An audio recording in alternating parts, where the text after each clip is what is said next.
فهل من مدكر بسم اللہ الرحمن الرحیم طاسیم میم اللہ اعلم بمرادہ تلک یہ آیات الکتاب المبین واضح کتاب کی آیات ہیں نتلو علیہ کا ہم پڑھتے ہیں آپ پر من نبأ موسیٰ و فرعون اور موسیٰ علیہ السلام کا قصہ بالحق حق کے ساتھ لقوم یؤمنون اس قوم کے لیے جو ایمان رکھتی ہے ان فرعون بے شک فرعون نے علا فی الارض سرکشی کی زمین میں وجعل اور اس نے بنایا اہلہا اس کے باشندوں کو شیعاً گروہوں میں تقسیم یستضعف وہ کمزور کر رہا تھا طائفۃ منہم ان میں سے ایک جماعت کو یذبح ابناءہم وہ ان کے بیٹوں کو ذبح کر دیتا ویستحیی نساءہم اور ان کی عورتوں کو زندہ رہنے دیتا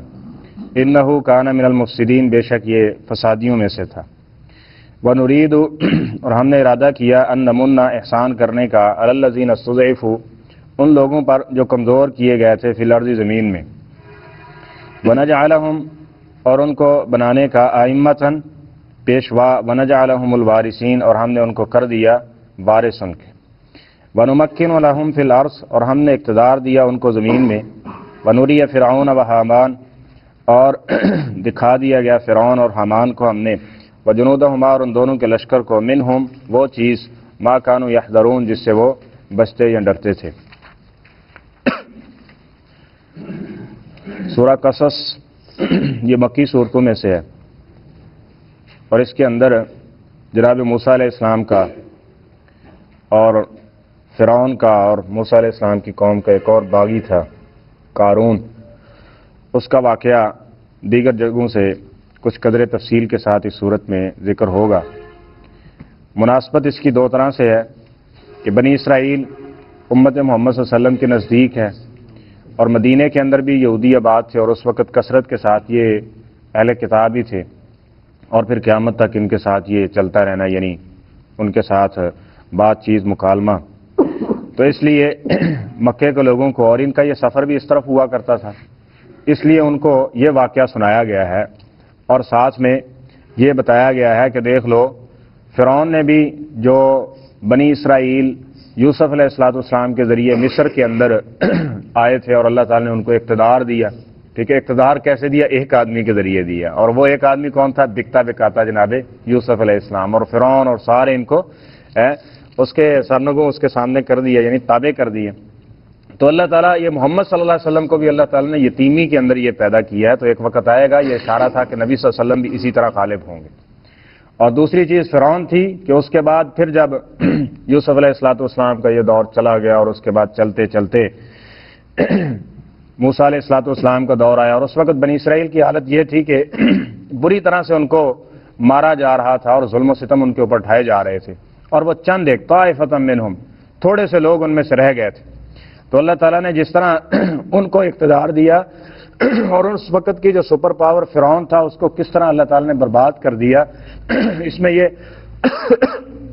اشارہ تھا کہ محمد صلی اللہ علیہ وسلم کے ساتھ یہ جو چند لوگ ہیں کمزور ہیں ایک وقت آئے گا کہ یہ دنیا کے حکمران ہوں گے اور جو اس وقت کے بڑے ہیں یہ ذلیل و خوار ہو کے اسی طرح جو ہے خواب و خسر ہو جائیں گے اگر دین کو قبول نہیں کریں گے جس طرح وہ فرعون کو ناکام اور نامراد کیا گیا تھا اور دوسری چیز جو اس میں اہم ذکر کی جا رہی ہے وہ ان کے عقائد ہیں کہ انہوں نے اللہ کو چھوڑ کے غیر اللہ کے اوپر بھروسہ کیا تو ان کا کیا نتیجہ اور کیا انجام ہوا اور جو اللہ کو ماننے والے تھے اگرچہ وہ کم تھے لیکن توحید کے اندر وہ مضبوط تھے تو اللہ تعالیٰ نے اس کی کس طرح سے مدد فرمائی ہے تو اس کا آغاز بھی حروف مقطعات کے ساتھ کیا جا رہا ہے اس کے بارے میں آپ جانتے ہیں کہ ان کے معنی کا علم صرف اللہ تعالیٰ کی ذات کے پاس ہے تو اس لیے اس کا ترجمہ یہ کیا گیا ہے اللہ عالم بمرادہ اللہ ہی اس کی مراد جانتا ہے تلک آیات الکتاب المبین یہ واضح کتاب کی آیات یعنی بس اوقات ہوتا ہے نا واقعات کے اندر جب واقعہ سناتے ہیں یا کوئی خبر آگے پہنچاتے ہیں تو کچھ اپنی طرف سے کوئی دائیں بائیں اس طرح کی چیزیں اس میں آمیزش ہو جاتی ہے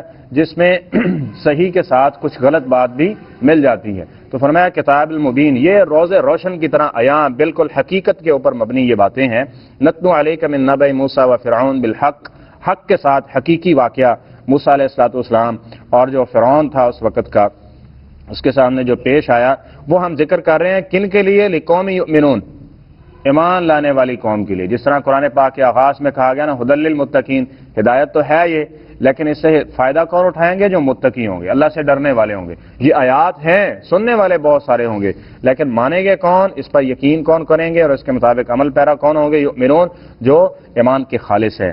ان فرعون علا فی الارض، فرعون تھا، اس نے بھی تہلکہ مچا رکھا تھا دنیا کے اندر اور بڑی سرکشی کرتا تھا اس زمین میں. اس زمین سے مراد وہی مصر ہے. وجعل اہلھا شیعا، اور اس نے کیا کر رکھا تھا؟ اس کے جو رہنے والے تھے نا ان کی تقسیم کر رکھی تھی گروہی اعتبار سے. ٹھیک ہے، گروہی. جس طرح آج بھی بتوں کو اور مورتیوں کو پوجنے والے ہمارے ادھر ہندوستان کے اندر موجود ہے نا، تو 4 مشہور ان کے اندر جو ہے وہ ذاتیں موجود ہیں. شودر ہے، کھتری ہے، ٹھیک ہے، اور اسی طرح 2 ذاتیں اور ہیں ان کی. تو جس کی وجہ سے انہوں نے طبقات کو تقسیم کیا ہوا کہ ان کی لمٹ یہ ہے، ان کی لمٹ یہ ہے، ان کی لمٹ یہ ہے. اسی اعتبار سے ان کے ساتھ یہ سلوک کیا کرتے تھے. تو اسی طرح فرعون بھی اس سے ملتا جلتا اس نے بھی یہ کام کیا، قائم کیا ہوا تھا نظام کہ ہر ایک کی کام اور حدود اس کی طے کی ہوئی تھی کہ کوئی اس سے باہر نہیں جا سکتا. اور وہ کیا کر رہا تھا؟ وجعل اہلھا شیعا یستضعف طائفۃ منھم، اور ان میں سے جو ایک جماعت تھی نا، یعنی جو یہ بنی اسرائیل تھے، ان کو مسلسل جو ہے وہ کمزور کر رہا تھا. وہ اس طرح کے یذبح ابناءہم، ان میں سے جو بھی کوئی سر اٹھاتا یا کوئی بات کرتا ان کے سامنے تو اس کو قتل کر دیا جاتا تھا، ان کے بیٹوں کو. اور بچپنے کے اندر بھی دونوں صورتیں اس میں موجود ہیں. بعض نے لکھا ہے کہ صرف یہ بچپنے کے اندر جو وہ کاہن تھے انہوں نے ان کو بتایا کہ ایک بچہ ہوگا اور ایسے ہوگا، وہ چیز بھی اس سے مراد ہو سکتی ہے. اور اسی طرح جو بھی اس کے سامنے اس کے مخالف کھڑا ہوتا تھا وہ اس کو کیا کر دیتا؟ قتل کروا دیتا تھا. وَيَسْتَحْيِي نِسَاءَهُمْ، اور ان کی عورتوں کو نشان عبرت بنانے کے لیے، خدمت کے لیے، اور اسی طرح ان کی بے عزتی اور بے حرمتی کے لیے کیا رکھتا؟ ان کو زندہ رکھتا تھا. إِنَّهُ كَانَ مِنَ الْمُفْسِدِينَ، یہ فسادی شخص تھا.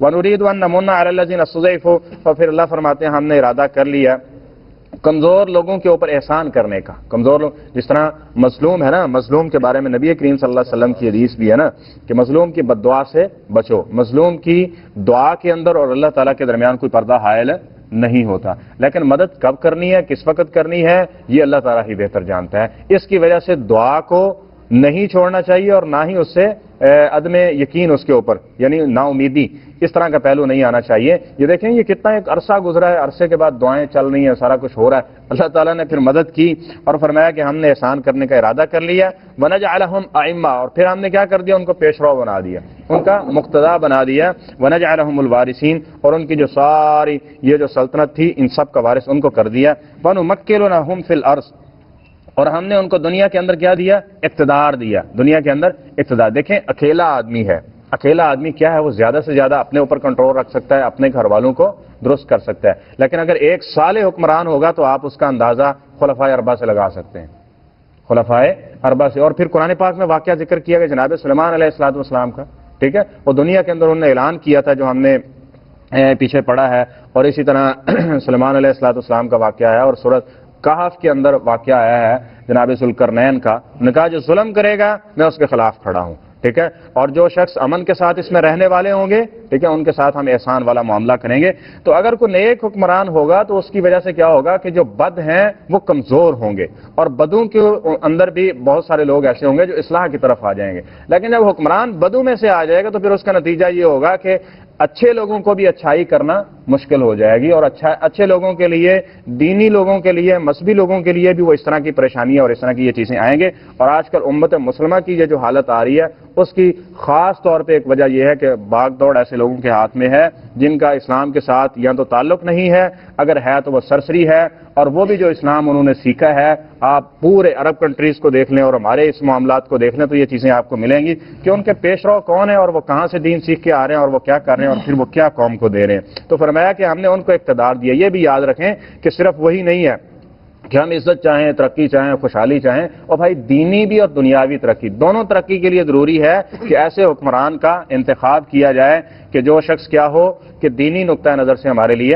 بہتر ہو. اور اس کی 2 ہی صورتیں دی گئی ہیں. باقی یہ 3 صورت جو تیسری صورت نکالی گئی ہے جمہوریت کی صورت میں، تو اس سے کوئی اچھی چیز، اچھی خوشخبری ملنے والی نہیں ہے. وہ ملوکیت کی صورت میں ہے یا خلافت کی صورت میں ہے، یا وہ بادشاہ ہوگا یا خلیفہ ہوگا، تو تبھی اس دنیا کے اندر جو ہے وہ کامیابی کا سفر طے ہو سکتا ہے.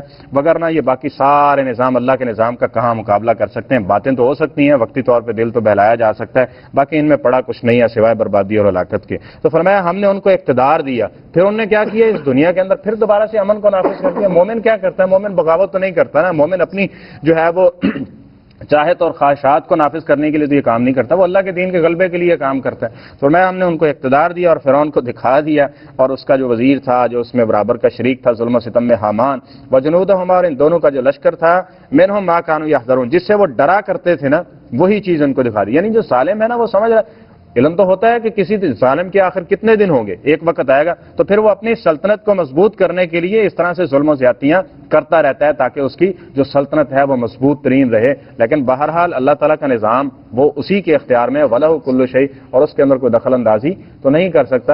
آزمائشیں ہو سکتی ہیں جب ہم کمزور پڑ جائیں گے اور ہم غلط فیصلے کریں گے، اور ہمارے لیے کیا ہوگا کہ ایسے چیزوں کو ترجیح دینا شروع کر دیں گے جو دین کے خلاف ہوگی، تو پھر صاف ظاہر ہے اس کی سزائیں تو بھگتنا پڑیں گی۔ جب درست ہو جائیں گے تو اللہ تعالیٰ کی طرف سے معاملات بھی درست کر دیے جائیں گے۔ صدق اللہ العظیم۔